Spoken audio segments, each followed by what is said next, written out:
네, 여러분 반갑습니다. 캠브리지 동아시아사 한국사 시간입니다. 117년 만에 폭설을 뚫고 학교를 와서 수업을 듣는 여러분들 진심으로 참 대단하다고 칭찬을 해드리고 싶네요. 선생님도 학교를 오는데 오늘 아침에 7시 20분에 집에서 나왔는데 학교 도착해서 교실 오니까 9시 50분이었어요.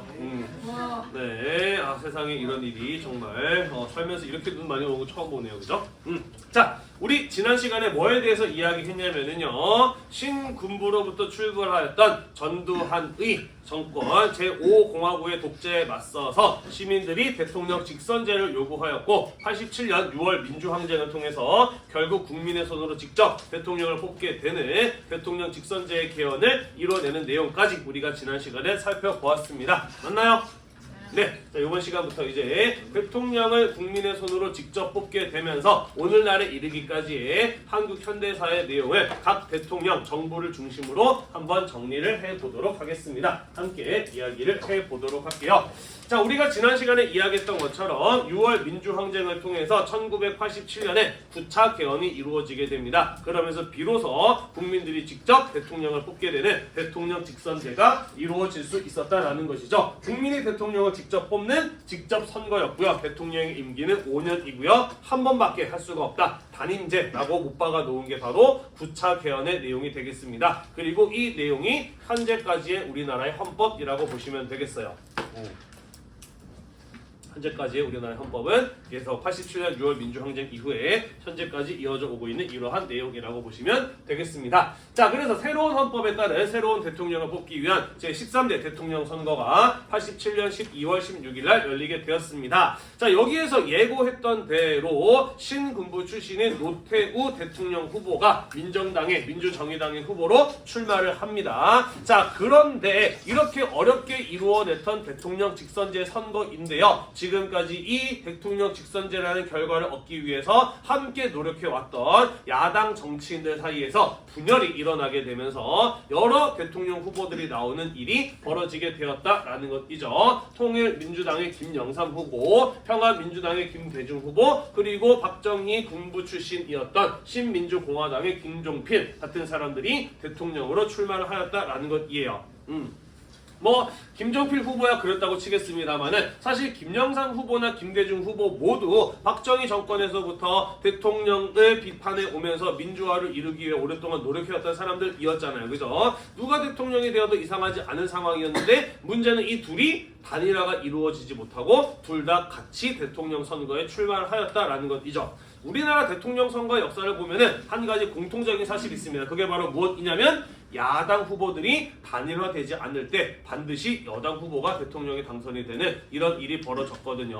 실제로 대통령 선거가 치러졌을 때 김영삼 후보는 28%, 김대중 후보는 27%의 지지율을 얻었습니다. 이 둘이 합하면 50%가 넘어가요. 그죠? 하지만 여당이었던 노태우 후보의 경우에는 36.6%의 지지율을 얻습니다. 역대 최저의 득표율로 민주정의당의 노태우 후보가 대통령에 당선이 되는 결과가 일어났다라는 것이죠. 그래서 어렵게 이루어냈던 대통령 직선제 개헌이고 민주화였습니다만은 결국 대통령은 신군부 출신으로 선출이 되는 이런 결과가 나타나게 되었다라는 것이에요.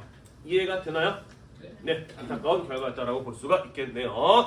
자, 하지만 한 명을 뽑는 대통령 선거는 이렇게 끝났습니다만은 여러 명을 뽑는 국회의원 선거는 국민들의 민심이 그대로 반영이 되는 결과로 이어지게 되어 여당이었던 민주정의당이 125석을 얻습니다만은 평화민주당 70석, 통일민주당 59석, 신민주공화당 35석을 얻게 되면서 정부 여당보다 야당의 의석이 많은 상황이 만들어지게 되었다라는 것이죠. 자, 우리는 이러한 상황을 일컬어 여소야대라고 이야기를 합니다. 자, 국회의 상황이 여소야대일 때 장단점이 있어요. 장점은 뭘까요? 독재를 막을 수 있어요. 그죠? 정부와 여당의 독주를 막을 수가 있죠. 정부와 여당이 하지 않으려고 해도 야당들이 합심해서 일을 추진해 나갈 수도 있다라는 장점을 가지고 있습니다. 단점은 뭘까요? 갈등이 일어날 수 있죠. 왜? 여러 개니까. 그렇죠. 여러 정당들 사이에서 갈등이 일어날 수 있고요. 정부에서 뭘 하려고 하면 국회에서 브레이크를 걸어서 제동을 걸게 되면서 정부에서 뭔가 일을 제대로 추진하기 어려운 이러한 한계를 갖기도 합니다. 자, 그러한 상황이 바로 새롭게 만들어진 노태우 정권의 상황이었다라는 것이 되겠습니다. 자, 그래서 1988년에서부터 92년까지 있었던 노태우 정부에서는 어떠한 일이 있었는지 몇 가지 이야기를 해보도록 하겠습니다. 자, 2차 세계대전이 끝나고 난 이후에 국제정세가 만들어졌어요. 우리는 그것을 가지고 무엇이라고 불렀냐면은 냉전이라고 이야기를 했습니다. 미국을 중심으로 한 자유민주주의 자본주의 국가들과 소련을 중심으로 한 공산주의 국가들 간의 대결 구도였어요. 그죠? 자, 그런데 우리가 지난번에 이야기를 했었습니다. 미국이 베트남 전쟁에서 발을 빼기 위해서 닉슨 독트린을 하게 되면서 중국과 외교관계가 맺어지게 돼요. 그러면서 냉전이 점차 완화되기 시작하였다라고 이야기를 했잖아요. 그죠? 자, 그리고 1991년에 소련이 붕괴됩니다. 소련이 여러 개의 나라로 해체가 되어 러시아, 우크라이나, 벨라루스 등등 많은 나라로 해체가 되면서 공산주의 국가의 수장이었던 소련이라고 하는 나라가 붕괴, 해체가 되면서 냉전의 상황은 공식적으로 끝났다라고 사람들한테 판단이 된다라는 것이죠. 냉전이 끝났음을 사람들이 인식하게 되었다라는 것입니다. 냉전은 91년에 소련의 해체로 끝이 나게 되었다라는 소리인 거예요. 이해가 되시죠? 네. 91년에 소련이 해체가 되면서 냉전은 끝이 나게 되었습니다. 자, 그래서 사실 80년대 말부터 이 냉전의 상황은 크게 완화되고 있었다. 점차 해체되어 가고 있었다라는 것이에요. 자, 그러면서 지금까지 공산주의 국가들과 유지해왔던 대결 구도 역시, 갈등 구도 역시 점차 약해지면서 우리나라도 지금까지 공산주의 국가로서 외교 관계를 맺고 있지 않았던 소련이라든지 아니면 동유럽 국가들이라든지 중국과 같은 나라들과 외교 관계를 맺기 위한 노력을 이루어 나가게 됩니다. 우리는 그런 것을 일컬어 북방 외교의 추진이라고 이야기를 해요. 러시아, 중국, 그리고 동유럽 국가들 전부 다 우리나라보다 북쪽에 있는 나라들이잖아요. 그들과 외교 관계를 맺기 위한 노력이었다라고 해서 북방 외교라고 이야기를 합니다. 자, 그래서 우리나라가 1988년에 서울 올림픽을 개최한 것을 계기로 우리나라를 방문했던 공산주의 국가들과의 관계에서도 조금씩 물꼬가 트이기 시작을 하고요. 그러면서 중국이라든지 소련과 같은 나라들과 외교 관계를 맺어 나가면서 점차 우리나라도 냉전의 구도로부터 벗어나기 위한 노력들이 이루어졌다라는 것이고요. 1991년에는 남북한이 유엔에 동시에 가입하는 성과를 거두기도 합니다. 자, 남북한이 유엔에 동시에 가입했다라고 하는 것은 무엇을 말하는 것일까? 일단은 지금까지 남북한은 유엔에 가입이 안 돼 있었다는 소리겠네요. 그죠? 그러면 지금까지 남북한은 왜 유엔에 가입이 되어 있지 않았을까?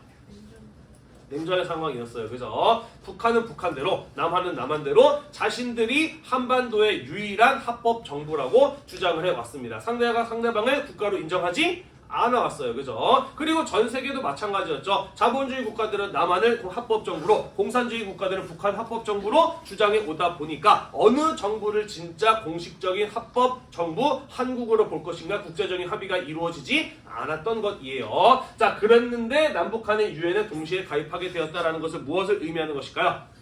그렇죠. 둘 다 국제사회가 국가로서 인정을 하였다라는 것을 의미하는 것이에요. 그죠? 자, 그러면서 조금씩 냉전의 분위기가 한반도에서도 완화되어 나가는 모습을 볼 수가 있었다라는 이야기가 되겠습니다. 자, 일단 노태우 정부예요. 그죠? 대통령 자체가 신군부 출신의 인물이었습니다만은 어쨌든 국회 상황은 어땠냐면은 야대의 상황이었어요. 그죠? 지금까지 군부 독재에 맞서 싸워왔던 정치인들이 국회 다수를 차지하고 있는 상황이었습니다. 그래서 국회 차원에서 전두환 정부 하에서 일어났었던 불법적인 일들, 시민들의 피해들, 이런 것들에 대한 진상을 밝히기 위한 청문회가 88년에서 89년 사이에 열렸다라는 것이죠. 전두환 정부에서 있었던 비리의 문제들, 무엇보다도 5.18 광주 민주화 운동의 과정에서 우리나라 군인들의 손에 의해서 우리나라 시민들이 학살당한 이 사건에 대한 진상 규명을 시도하였다라는 것이죠. 자, 하지만 우리 지난번에 영상에서 보았던 것처럼 청문회에 나왔던 사람들이 했던 말들이 다들 어땠나요? 잘못했습니다. 제가 그랬습니다. 라고 하던가요? 아니죠, 그죠? 뭐 우리는 자기임이 없다, 잘못이 없다, 이거 자위권의 발동이었다 등등등 이런 이야기를 변명을 했습니다, 그죠? 전두환 전 대통령도 마찬가지였다는 것이죠. 처음부터 끝까지 변명으로 일관을 하고 제대로 된 사주나 진상을 밝혀지지는 않았다라는 것입니다. 자, 비록 국회는 여소야대의 상황이었지만 어쨌든 여당이었던 민주정의당이 다수 정당을 차지하고 있는 것도 분명한 사실이었고 애당초 이 정부 자체가 신군부 출신인 노태우가 대통령인 정부였단 말이에요, 그죠? 따라서 이 정부 하에서 5.18 민주화 운동이라든지 전두환 정부에 대한 잘못을 명명백백하게 밝히는 것은 애당초 한계가 있었던 것이에요, 그죠? 그래서 제대로 된 진상 규명이 이루어지지 못하고요. 이에 대한 진상 규명은 다음 정부 시기로 넘어가게 되었다라는 소리가 되겠습니다. 이해가 되나요? 네. 자, 한편 이런 여소야대의 상황에 불편함을 느끼고 있었던 것은 정부 여당만이 아니었습니다. 자, 일단은 노태우 대통령과 민주정의당의 경우에는 여소야대의 상황이다 보니까 자신들의 의도대로 상황을 끌고 나가지 못하는 이런 것들이 굉장히 안타까웠을 거예요, 그죠? 이런 어떤 국회 청문회 같은 것들을 여소야대의 상황이 아니었다면 하지 않았을 수도 있지 않았겠습니까, 그죠?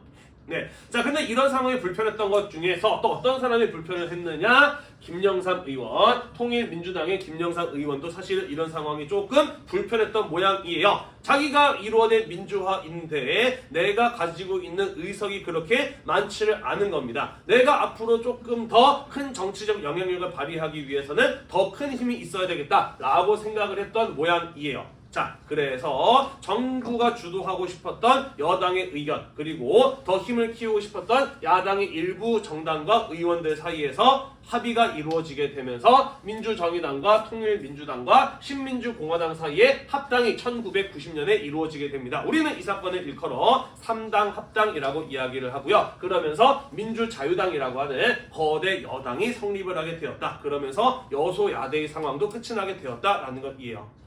이해가 되나요? 자, 그리하여 그 다음 대통령 선거 때 김영삼 의원이 민주자유당의 대통령 후보로 출마를 함으로써 오랫동안 군인들이 대통령을 해왔던 시대가 끝이 나게 되고 처음으로 민간인 출신의 대통령이 탄생하는 결과로 이어질 수 있었습니다만은 사실 이때 당시에 통일민주당과 그리고 합당에 동의했던 김영삼 의원은 많은 욕을 먹을 수밖에 없었어요. 왜 욕을 먹었을까? 지금까지 자기가 그렇게 군부 독재에 맞서서 민주화를 이루고자 노력해 왔는데 정작 그 신군부 출신의 정당들과 함께 합당이 이루어졌잖아요, 그죠? 그래서 기회주의자, 대통령 되기 위해서 자신의 신념을 굽힌 비겁한 타협을 본 거 아니냐라는 이런 어떤 비판 같은 것들을 받아야만 하기도 하였다라는 것이죠. 이해가 되시나요? 네, 그래서 이런 3당의 성과가 이렇게 이어졌다라는 이야기까지 함께 해봤습니다. 이 민주자유당이 오늘날까지 이어져 오고 있죠. 이름은 여러 차례 바뀌었습니다만은 현재 우리나라에 있는 제1보수 여당 있잖아요, 그죠? 그 정당의 계보가 이 민주당에서 자유당에서부터 현재까지 이어져 내려오고 있다라고 보시면 될 것 같습니다. 넘어갈까요? 네.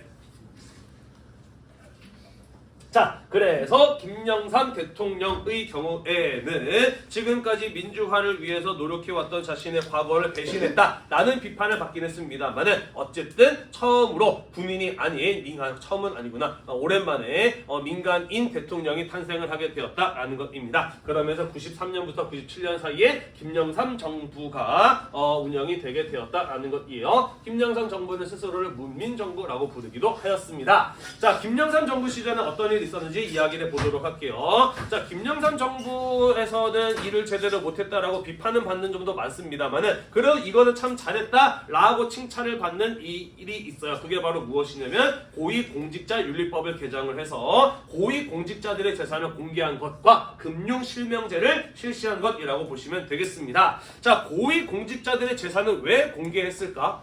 비리 같은 거.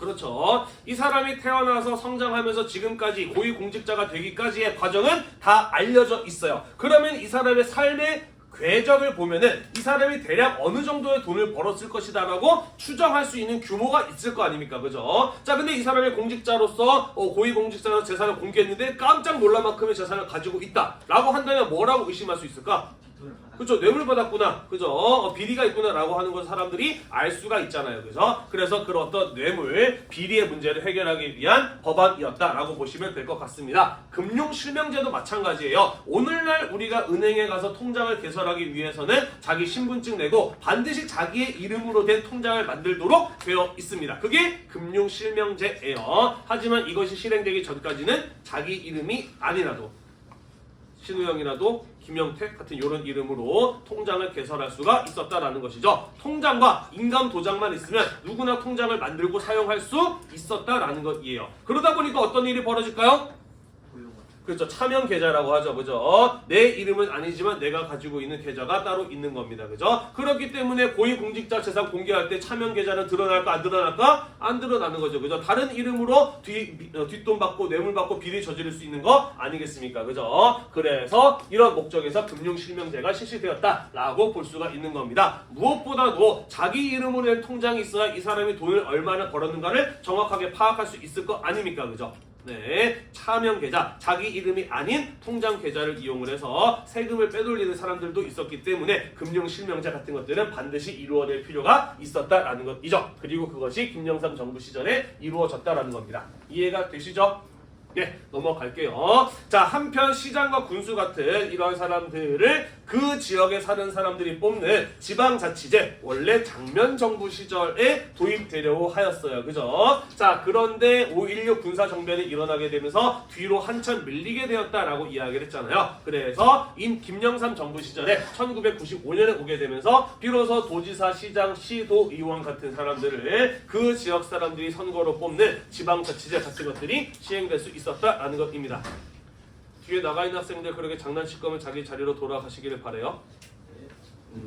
아니면 얌전하게 수업을 들으시든지.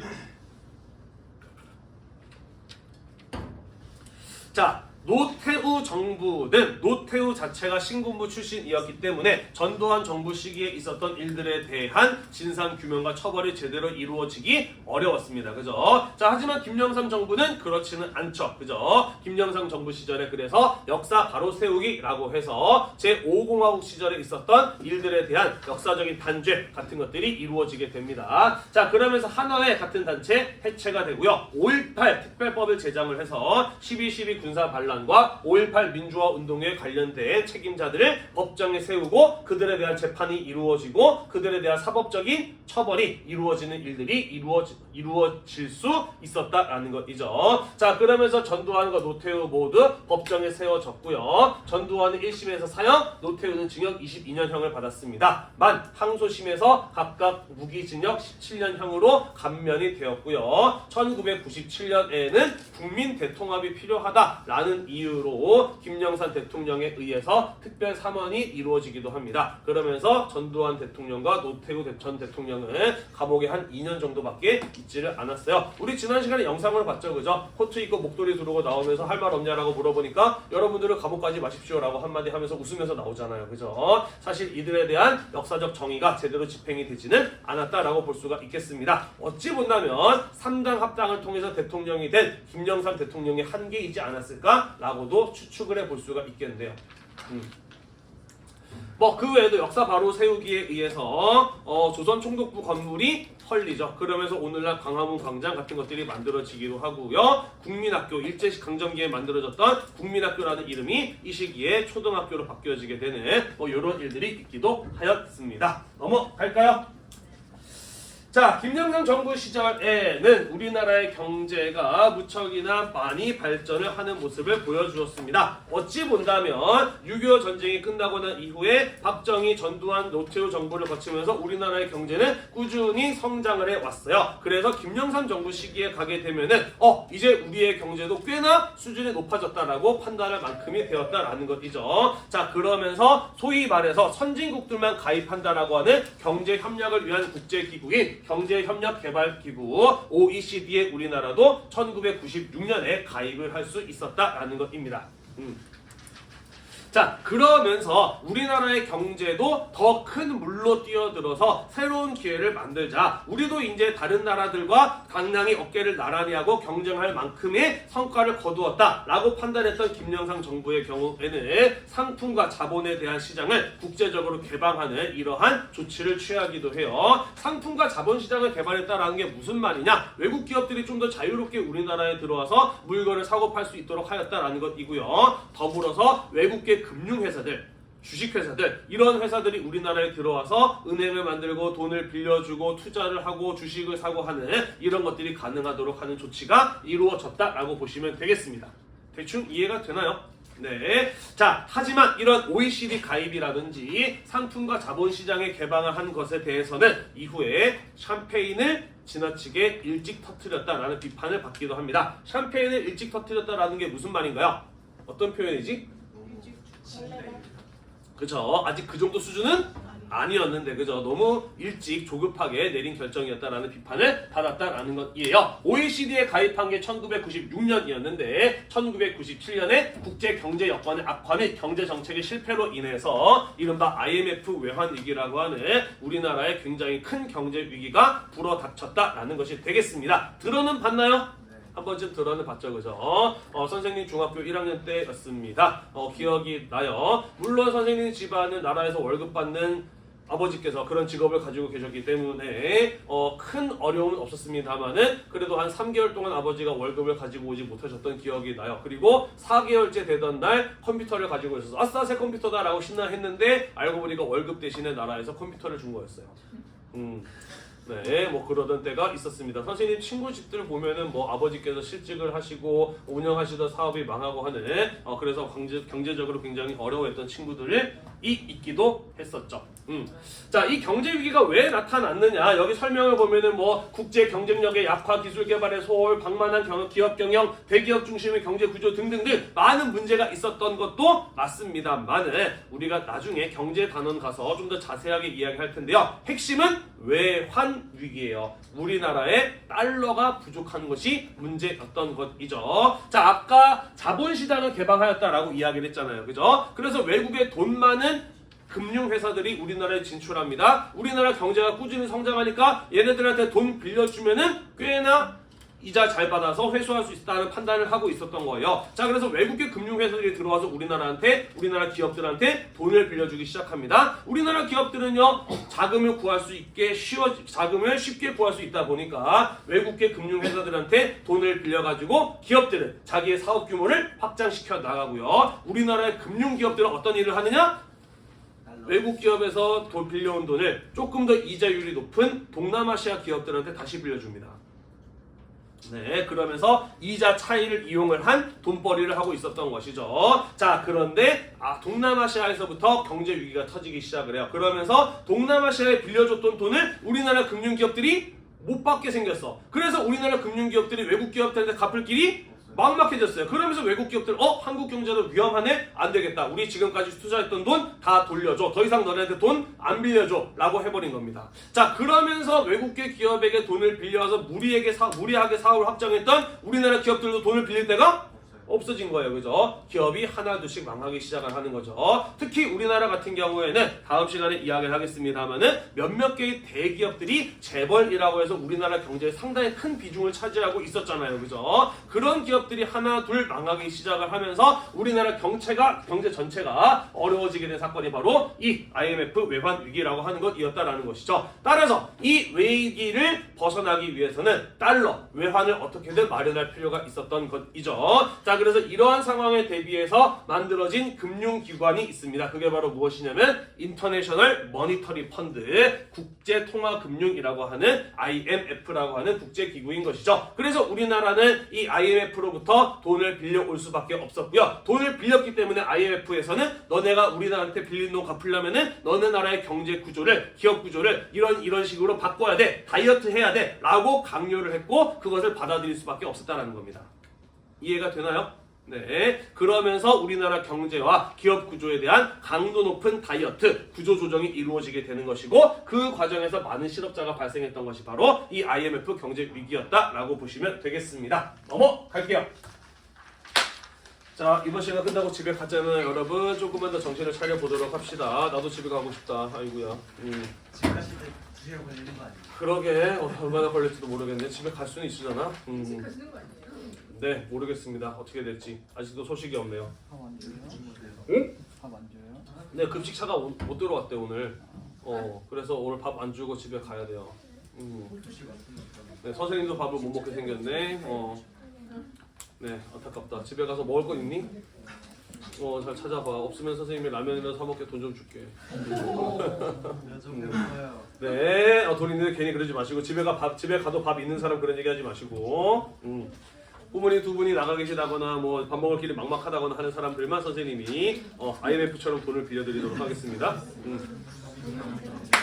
자, 아무튼 그래서 이 김영삼 정부 막판에 IMF 금융위기라고 하는 엄청난 일이 터졌기 때문에 정부 여당에 대한 국민들의 지지도가 크게 떨어졌던 것이고요. 그래서 제15대 대통령 선거에서는 우리나라 대통령 역사상 최초로 야당 후보가 대통령에 당선이 되는 결과로 이어지게 되었다라는 것이죠. 그렇게 김대중 대통령 후보가 당선이 되면서 김대중 정부가 세워지게 되었고 역사상 최초의 선거를 통한 여야의 정권 교체가 이루어지게 되었다라는 것입니다. 자, 가장 큰 문제는 역시나 경제 위기였던 것이죠. 자, 그래서 김대중 정부 시절에는 강도 높은 구조조정을 계속 이어나갔고요. 개방 정책 같은 것들을 추진을 하면서 이 경제 위기를 극복하기 위해 많은 노력을 기울입니다. 구조조정은 경영 전력상의 이유로 사업을 축소하거나 인원을 감축하는 일, 정리해고와 비슷한 뜻으로 쓰이는 용어예요. 다시 말해서 우리나라의 경제, 기업 구조에 대한 강도 높은 다이어트가 이루어졌다라고 보시면 되겠습니다. 개방 정책이라고 하는 거는 뭐냐면요. 예를 들자면 이런 거예요. 사실 우리나라는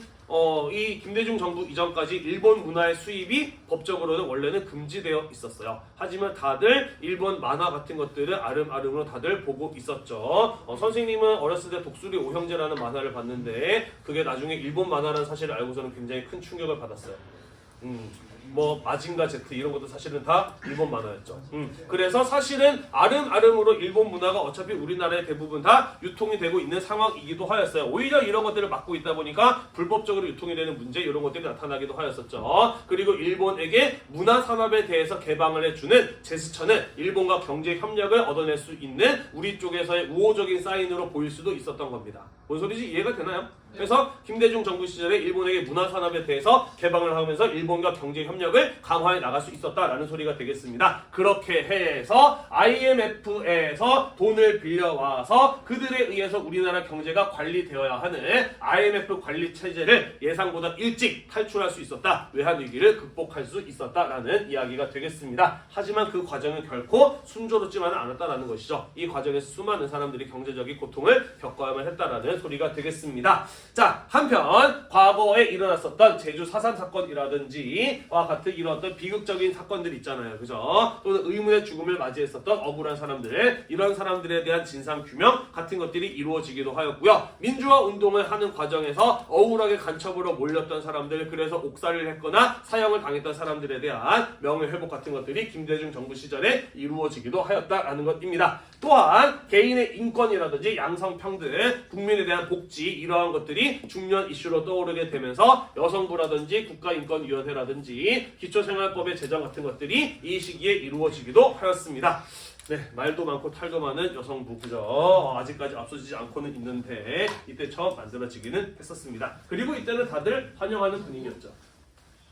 자, 김대중 정부의 업적은 여러 가지가 있습니다만은 가장 시험에 잘 나오고 또 유명하고 널리 알려진 대표적인 성과는 바로 햇볕 정책입니다. 햇볕 정책이란 무엇이냐? 꽁꽁 얼어붙은 한강위가 아니고 꽁꽁 얼어붙은 남북 관계에 따뜻하게 햇볕을 비추어서 녹인다는 의미의 햇볕 정책입니다. 다른 반에서는 한강위로 다들 해주던데 우리 반은 호응이 없네. 진짜 고마이가 고다이인데 네.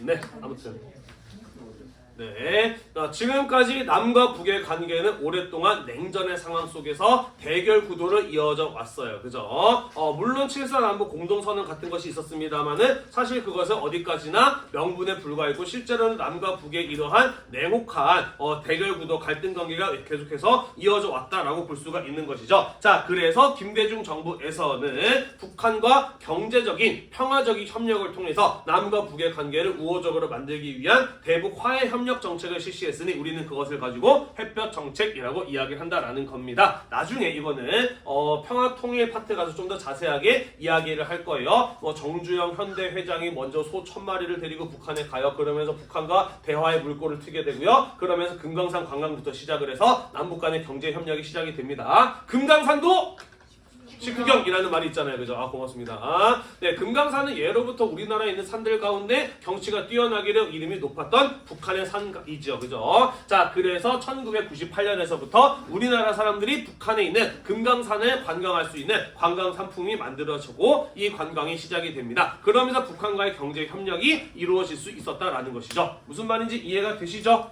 네.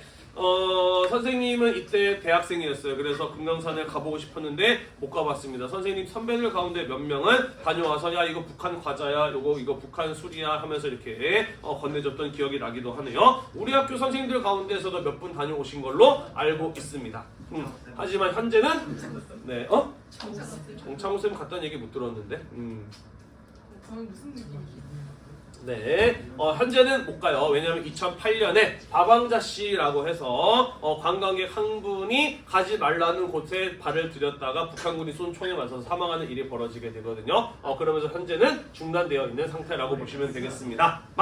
중단되기 전까지는 남과 북의 우호적인 관계가 점차 발전을 하게 되면서 김대중 대통령이 북한의 평양을 방문해서 김정일 국방위원장, 김일성의 아들이죠. 김정일 국방위원장을 만나서 2000년에 남북 정상회담이 이루어지는 성과를 거두기도 하였습니다. 대단히 충격적인 사건이죠. 남한의 대통령이 북한에 넘어가서 함께 만나서 손을 잡고 우리 앞으로 통일 문제를 자주적으로 해결하자 같은 것들에 대해서 합의를 하였다라는 6.15 남북 공동선언을 발표했다라는 거, 당시 모든 언론 매체, 전 세계 언론 매체가 대문짝 만하게 보도했던 굉장히 충격적인 사건이고 이 김대중 정부의 대표적인 성과이기도 하였다라는 것이죠.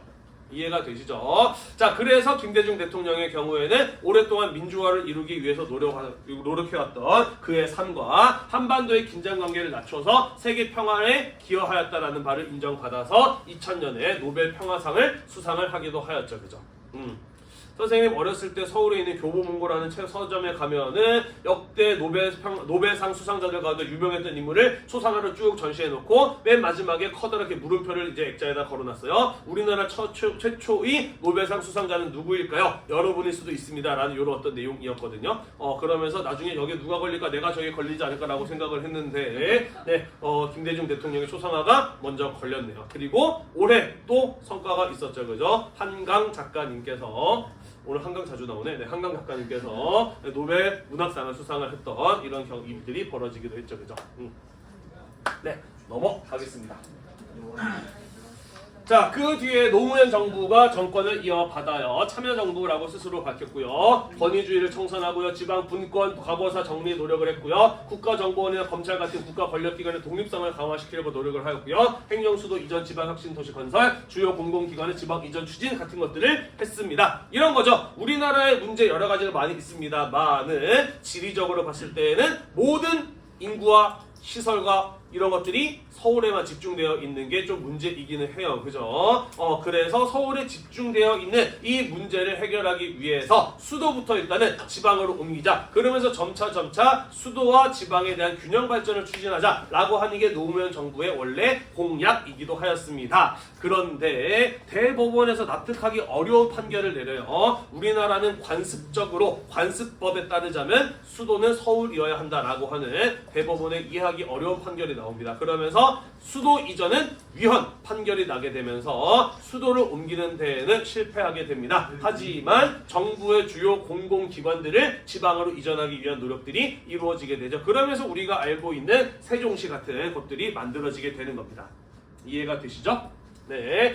자, 역사적으로는요, 친일 반민족행위 진상규명위원회 같은 거 만들어졌고요. 진실과 화해위원회 같은 것들이 조직이 되면서 과거에 있었던 우리 역사상 민족적인 정의가 밝혀지지 못했던 부분에 대한 개선, 진실 밝히기 같은 것들이 시도되기도 하였다라는 것이고요. 김대중 정부에서부터 이어졌던 해벽 정책을 이 노무현 정부는 꾸준히 이어받아서 실행을 해 나갑니다. 자, 그러면서 2007년에는 다시 한번 우리나라의 대통령이 평양을 방문해서 김정일 국방위원장을 만나는 남북 정상회담이 2차로 이루어질 수 있었고요. 그 결과 6.15 남북 공동선언의 합의본 내용들을 충실하게 이행하겠다라는 등등의 내용이 포함되어 있는 14 남북 정상선언 같은 것들이 발표되기도 하였습니다. 이때까지는 남북의 관계가 상당히 우호적이었다라는 것이죠. 자, 그러다가 2008년부터는 제17대 대통령 선거에서 이명박 대통령이 당선이 되면서 10년 만에 여야의 교체가 이루어지게 되었습니다. 여러분도 이때부터는 대충 기억이 나지 않나요? 완전 애기 때. 5살. 아기 때라도 대통령이 이명박이었다라는 거 정도는 기억하고 있지 않나요? 네. 못하나요? 네. 자, 이명박 대통령의 경우에는 현대건설 사장 출신의 기업인이었죠. 그리고 서울시장의 성과를 인정받아서 대통령에 당선이 됐고요. 국민들은 그가 경제 발전을 이루어주기를 기대하고 있었습니다. 그래서 이명박 정부 시절에는 성장 위주의 경제 정책에 추진이 되고요. G20 정상회의라고 해서 세계 주요 20개국의 경제협력기구 회의가 우리나라 서울에서 이루어지는 성과를 거두기도 하였습니다만은 사실 말도 많고 탈도 많은 정부이기도 하였죠. 광우병의 위험이 있는 소고기를 미국과의 부실한 합의를 통해서 수입하기로 했다는 소식이 전해지게 되면서 이에 대한 국민적 저항이 일어나게 되죠. 서울역 앞에 있는 광화문 광장 앞에 사람들이 모여서 촛불을 들고 이러한 부실한 합의를 이뤄내 이명박 정부를 비판하는 이러한 대대적인 시위가 일어나기도 하였습니다. 우리는 그 사건을 가지고 촛불혁명 또는 촛불 집회라고도 이야기를 하죠. 들어는 봤나요?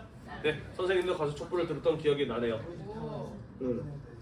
나오죠. 네, 물론 이때 당시 사실 광우병 문제는 나중에 알려진 바에 의하면은 사실 그렇게 광우병 감염의 위험이 크지 않았다고 해요. 극히 낮은 확률이었다라고 해요. 하지만 아무리 낮은 확률이라고 하더라도 그에 대한 합의를 제대로 이루지 못한 부분은 국민으로서 충분히 비난할 수 있는 부분이 아닐까요? 라는 생각이 들기도 하고요. 사실 이때 나가서 촛불을 들었던 사람들은 광우병 문제만이 아니라 기타 등등 이명박 정부에서 추진했던 제대로 뭔가 이거 왜 하지? 이래서는 안 되는 거 아니야? 라고 하는 이런 문제들을 제기하기 위해서 모였던 것으로 선생님은 기억을 하고 있어요. 예를 들자면 이 이명박 정부에서 처음에 뭘 만든다고 했느냐?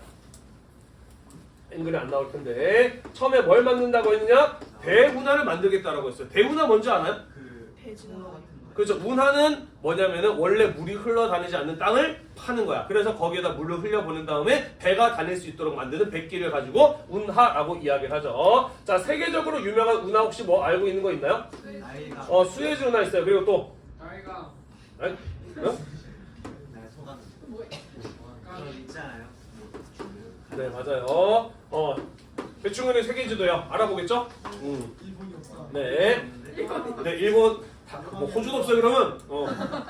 자, 세계적으로 유명한 운하 크게 두 개가 있습니다. 여기 이렇게 원래 대서양에서 인도양으로 가려면 아프리카 대륙을 돌아가야 됐는데 여기를 뽕 뚫어가지고 그 길을 크게 단축시켰어요. 우리는 이걸 가지고 그렇죠, 이집트에 있는 수에즈 운하라고 이야기를 하죠. 또 유명한 운하 뭐가 있냐면은 여기 있는 파나마 운하라고 하는 게 있어요. 원래 대서양에서 태평양으로 가려면 남아메리카를 돌아가야 되는데 파나마 운하가 뚫리게 되면서 뿅 하고 갈 수 있게 되었던 것이죠. 이 두 개의 운하는 항로를 엄청나게 단축시켜준 대단히 중요하고도 필요한 운하라고 볼 수가 있습니다. 그런데 이명박 대통령이 운하를 어떻게 만들겠다고 했느냐?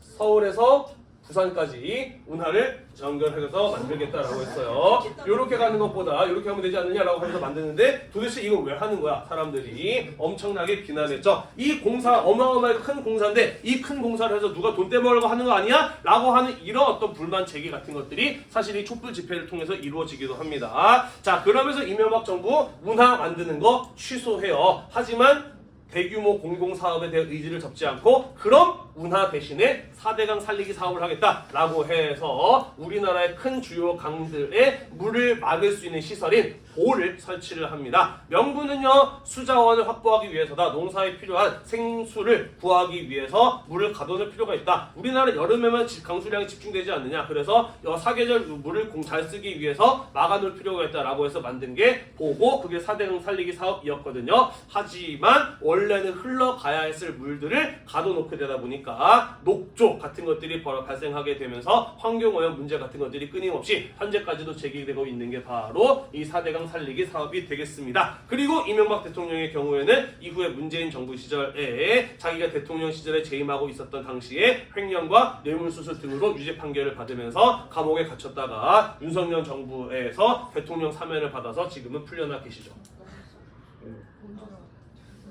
네, 2021년에 나온 걸로 알고 있습니다. 하면 되잖아요.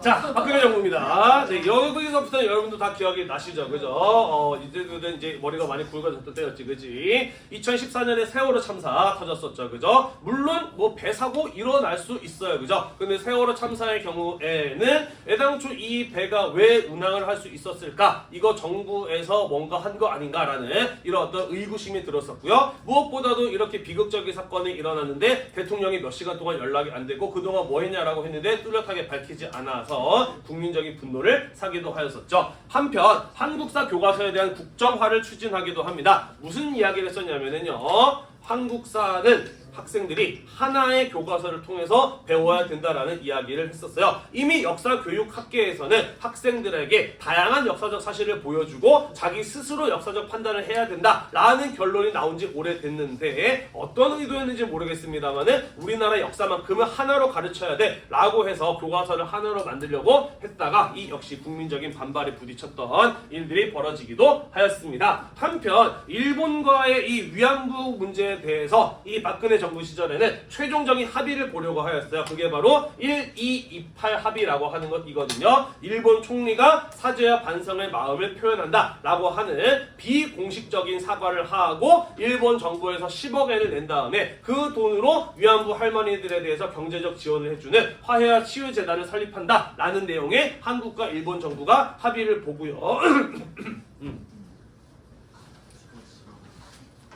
합의를 보고 위안부 문제에 대해서 최종적으로 해결했다라고 양쪽이 합의한 것이 바로 이 1228 한일 합의라고 하는 것이거든요.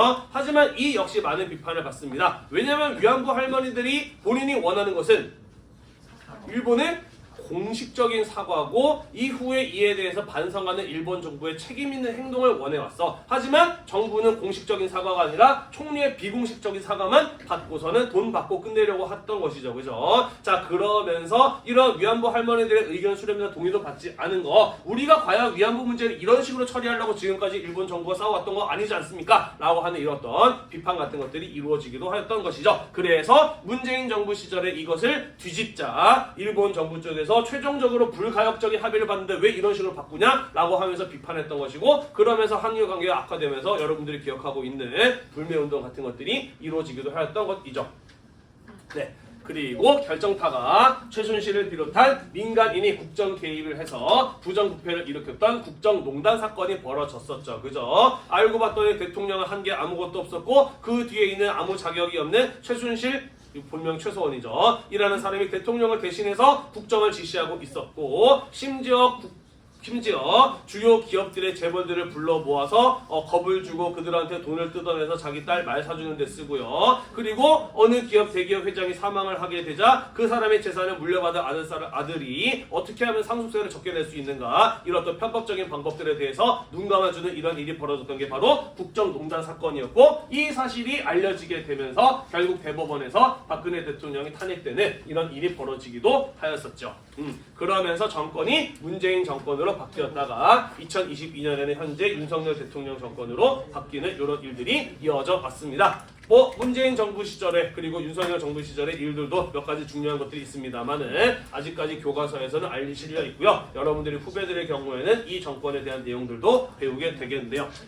자, 우리 이렇게 해서 해방 이후에 현재 이르기까지의 정치적인 변화가 어떻게 이루어져 왔는지 쭉 이어서 살펴보았습니다. 다음 시간에는요, 박정희 정부 시절 때부터 경제적인 변화가 어떻게 이루어져 왔는지 마저 이어서 살펴보고요. 그 뒤에는 평화통일에 대해서 마무리해서 시간 범위를 끝내보도록 하겠습니다. 오늘도 공부하느라고 대단히 고생이 많으셨고요. 이 수업 영상이 여러분들의 공부에 도움이 되시다면 구독과 좋아요 잊지 말고 눌러주세요. 수고했습니다.